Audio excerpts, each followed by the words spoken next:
And we are live. Welcome everybody to the Sons of Liberty podcast. We have a new host, Joey Streety. We're just going to talk about all the dumb stuff that's going on in this world today. We're going to talk a bit about Governor Cuomo and this nursing home thing that he let COVID patients into nursing homes, and that basically caused a huge spread of it, and he finally reversed it after lots of pressure over a really dumb policy. And it really just shows how the media covers up for him and stuff. Yeah. So, reading from NBC New York, it says, New York Governor Andrew Cuomo issued a series of new rules for nursing homes in hopes of curbing the spread of the coronavirus and protecting the health and safety of the state's most vulnerable population. Since the start of the pandemic, more than 5,300 New Yorkers living in nursing homes have died from the virus. That's according to a tally from the Associated Press. And it's really unfortunate that happened. And a lot of that, I would say, is preventable. I don't know about you, but I think we have gone about this in a really wrong way on both sides, whether Republican or Democrat. I think we have overreacted in some ways and underreacted in others. Yeah. Let's see. It just goes on and on and on. And I'm betting you they're probably covering for the policy. No doubt.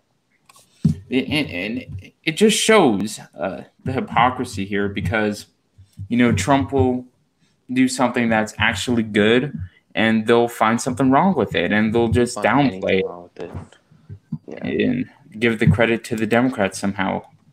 Yeah. Like anything the economy before all this, they found a way to put it on Obama. Yeah. That once they said the economy wasn't good and then they said it was good and it was Obama that did it. It's like, make up your mind. Well, yeah, they try and rewrite history in this sense.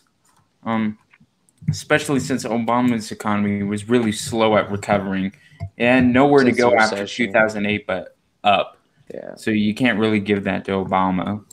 I mean, he didn't crash it. I guess that's good. I guess that's good, but he didn't crash it. But yeah, and it's really interesting. What do you think of the whole Michael Flynn thing that's going on? I haven't looked up too much stuff about it. I know, after the Michael Flynn stuff happened, I know Obamagate started trending on Twitter. I don't know if you've seen that, but a bunch of Obamagate stuff has started trending on Twitter. Yeah. And what's all that about? I haven't looked into the Obamagate basically, stuff. And my information is from Ben Shapiro on the Daily Wire. It doesn't interest me at all. What I've seen is that there has been a way to trap Michael Flynn into getting him to admit certain things that he may or may have not done, and it was a way to try and get the Trump and the Trump administration. So it was a whole scandal. But I don't know too much about it to really give a really good opinion on it. So I try and sit back and watch it all play out. But I already know how it's going to go. It's going to be like Trump's defending Michael Flynn, and then the media is going to cover up for James Comey and the FBI. So we already know how it's going to play out. And it's quite sad that we can guess that, and our justice system is all screwed up. Yeah. Well, what do you think Trump's chances are in the 2016 election? In the 2016 or 2020? Oh, I mean 2020 election. Jeez. Yeah. My brain had stopped functioning in quarantine. Well, yeah, same. Well, if Trump beat Hillary, and I think Hillary has had a lot more chance of Joe Biden, because Joe Biden has no clue what he's talking about. The Democrats want him just because he's not as radical as someone like Bernie, but they don't really want him because they like him. They want him because he's not Trump. Yeah. They don't actually like him. Hillary was more someone that they kind of liked, and she was a woman, so she got props for that. But if Trump beat Hillary and his accomplishments like the economy was doing amazing until coronavirus happened, and then the media downplayed coronavirus. It's just the flu, blah blah blah, and a lot of America did that, but Trump tried to act on it a lot faster than the media did.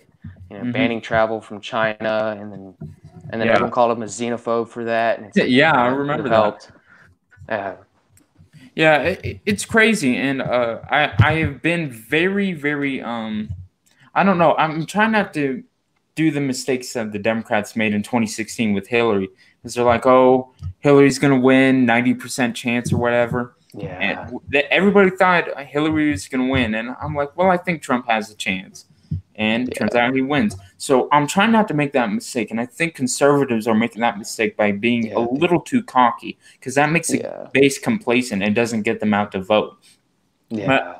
So far, I'm keeping it 50-50. Although Joe Biden is a crap show, so is Trump in some ways or another. And he is a divisive candidate. And some people who just hate Trump so much that they will go for Joe. Go for anybody but Trump at this point. Yeah. I mean, that's pretty much what it is. But the thing is to consider is that, one, when you're looking from a conservative perspective and getting people out to vote, well, Joe Biden is going to put people like Beto O'Rourke, Pete Buttigieg, and all these other radicals in his cabinet and in high positions of power. And Joe Biden isn't going to think for himself. He's just going to have them dictating what to do. His cabinet do everything for him. Yeah, and it's also important who he picks as vice president, which will ultimately determine this race, I think. Yeah. If it was, let's say, Michelle Obama, I think Joe would win. If it was Kamala Harris, I think Joe would lose. Why would he do – Kamala Harris remember one of the debates when she started calling him a racist and everything like that? And then a couple months later, they were all friends and stuff like that. And it just shows it. And this happened with the Republicans, too, after the primaries, because I remember the primaries very well. And Trump and Marco Rubio and Ted Cruz were just fighting with each other, and now they're all good buds and stuff. I think that's just a part of politics from what I've seen in the 4 years that I've listened to it, right? Listen to everything, Yeah. So it will be interesting to see how it plays out. But I do think that if the Democrats and the media keep covering up stuff and keep being extremely biased, I think it will ultimately fire back against them in 2020. Now, 2024, I think the Democrats are going to destroy the Republicans. I think the Democrats are going to win there, Yeah. And it could just be like the reversal, like we had George Bush and then Obama and now Trump. That's usually how it goes. Yeah, but I honestly think that Trump is good for the short term, but horrible for the long term. Yeah, I don't know if he's the best for the long term. Yeah, because we need to attract young people into the. So many young people are going towards socialism and free college and stuff like that. What's your opinion on socialism? What do you think about it? Well, it's when you have like socialist policies like free healthcare and free college and everything like that, it's not actually free. It's being paid for by taxes. Nothing is ever free. Yeah, I totally agree with that. And the main argument I use is, well, how are you going to even pay for it? I mean, how are you going to pay for all of that? Look at all the socialist countries. And even if it isn't like, people say, your socialist countries like Denmark and stuff like that, they're amazing. They have their free healthcare, but they're more like they can do more. What's the word I'm looking for? They can do more stuff economic because freedom. They have less people, though. Yeah, they do have that, and they have more economic freedom. Yeah. Like, they just have those little bit of socialist policies like free healthcare. And they have a lot more economic freedom. And the prime minister of one of those countries, it was either Denmark or Finland, I believe. It's told American politicians to stop calling them socialists because they're not. They have socialist policies. Like America has socialist policies too, but we are a capitalist economy with socialist attributes to it, which I think is fine. But when we look at liberal policies in California, Washington, or here in Salt Lake City, they all fail every single time. And in Republican states, I mean, it depends on which one you look at. Here in Utah, we're a very Republican state. I believe fourth in the nation. Except Salt Lake City. And our economy is one of the best in the nation until COVID. But if you look at some of the southern states like Alabama, Mississippi, their economies are pretty trash. Yeah. But it's because of the population and It's how because the all population. yeah. Yeah. So there's a lot of things to consider, but I think ultimately it doesn't work at all. And the fact of the matter is we can't pay for it because one, we have $23 trillion in debt now, I think. And number two, Bernie's Medicare plan, according to him, is $30 trillion over the next 10 years. According to very conservative estimates, it's closer to $80 trillion over the next 10 years. And that's just Medicare for all. He wants universal basic income and all this stuff to add on with that. And it's like, you're not going to pay for that. We're going to end up like Venezuela. Once the rich people run out of money, well, where are you going to get that money from? Where are you going to get that money from? Yeah. And even if we take a country like Venezuela, where they have, like, there's a government control over everything. And as you've seen, they took away guns, I think, in the late 2000s. Yeah. I think it was the late 2000s. And then now the military is running over their citizens with tanks. You're right. And so, I understand some control on guns, but to take away all of them just gives your government the control to do whatever they want to you. You can't protest because, like, if you protest and they're violent with it, like how Venezuela is, and they'll shoot you if you protest or some crap like that, or run you over with a tank. Yeah. Then I know it's interesting to think about because when I hear gun control policies and stuff, I'm like, okay, sure, let's regulate some of these guns, but we can't just take them away because one, why would you take away a gun from a law-abiding citizen? Two, they don't work. Three, that gives the government more control. The Second Amendment was put in place so that in case the government gets out of control and gets too powerful, we have the power to fight back against it. And it's kind of what we did in like 1776 during the Revolutionary War. That's exactly why they made it, just in case something else happened like that. Yeah, and I guarantee you it's going to happen within the next century. I believe it. Within some time, we have more and more people advocating for gun control than, over the last 60 years. There's so many more people have been advocating for gun control. And I think that's just going to keep going up. Because I think if you've noticed this, conservatives tend to be more of the older generation, and all the young people are starting to advocate for gun control, socialism. If that doesn't change, then it's going to keep being, a little pattern like that. And it's going to keep going up with more socialists, gun control radicals, all that. And, it scares me too. But generally, as you get older, you do grow more conservative. So hopefully that keeps going on. Yeah. Because there's different issues that older people and younger people have to deal with. Now, the thing I think we need to point out most is that many of the problems that we face now in America today, like the student loan crisis or how expensive rent is caused by liberal policies. I mean, it's no wonder why someone making over $100,000 in California can qualify for government assistance. You can't live there. Yeah. And, it's kind of happening here, too, with how many people are trying to move here from California. But that's different. That's just people trying to build more houses.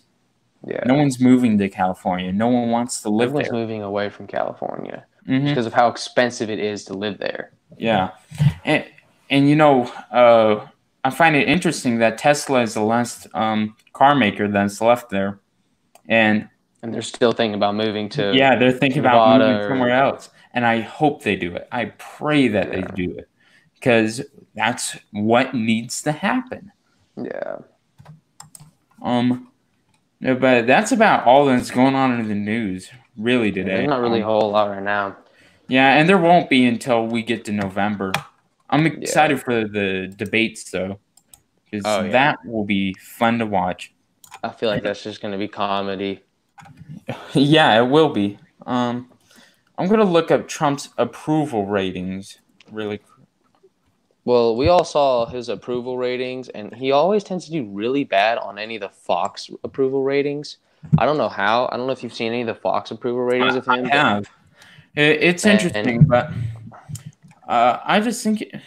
Let's see. Latest job approval rating. So from April 14th to the 28th, it was at 49%, which is really high for him. But I know it really has high for me. recently dropped. Yeah. And I might have to look for this for a bit. Oh, I guess it is at 49%. The Hill.com reports Trump hits 49% approval, and my computer's loading. So let's see. In Gallup poll. So it looks like he's doing better now because he won with 41% of the vote, I believe. So that's pretty good for Trump considering where we were 2 years ago. He was at the low 30s. Yeah. So I think increasingly he's getting more liked. The more people hear the Democrats. What's your opinion on the squad with the Ocasio-Cortez and all that? Well, I think you've heard about the Ilhan Omar like marrying her brother kind of thing. Yeah, I have. Stupid. But she bashes America about how bad we are when she immigrated here. And I have no problem with you immigrating to America. Like, that's what we want you to do. We want you to come to America and build yourself a better life. But when you bash it, then why don't you go back to your little country that literally oppresses you for being a woman? Yeah. So I know. if you want to go back there, you can. It's people not being grateful for what America is. And it's like people complain about here all the time. I'm like, you go move to those places then that you always praise and justify. And the thing that bothers me most is how anti-Israel they are. Yeah. And they'll be supposedly pro-black people. I think they're just a bunch of racists trying to get the black vote. Get the black vote, yeah. Yeah, they're pro LGBTQ, pro whatever, and then they turn around and they hate Israel but support Palestine, a terrorist regime. Yeah. It's crazy to me how hypocritical that is, but I guess that's politics. Yeah. Well, I think that is about all we got. Hopefully we will do this more often. Every person I have on that is the new host. We end up not getting back on. So hopefully you're the change for that. So thank you guys for listening to this episode. Go check out our podcast. Go check out my other podcast, Common Sense Christianity. I have a lot of great content on there. Joey, thanks for joining us. And see you all next time. Peace out. All right, peace.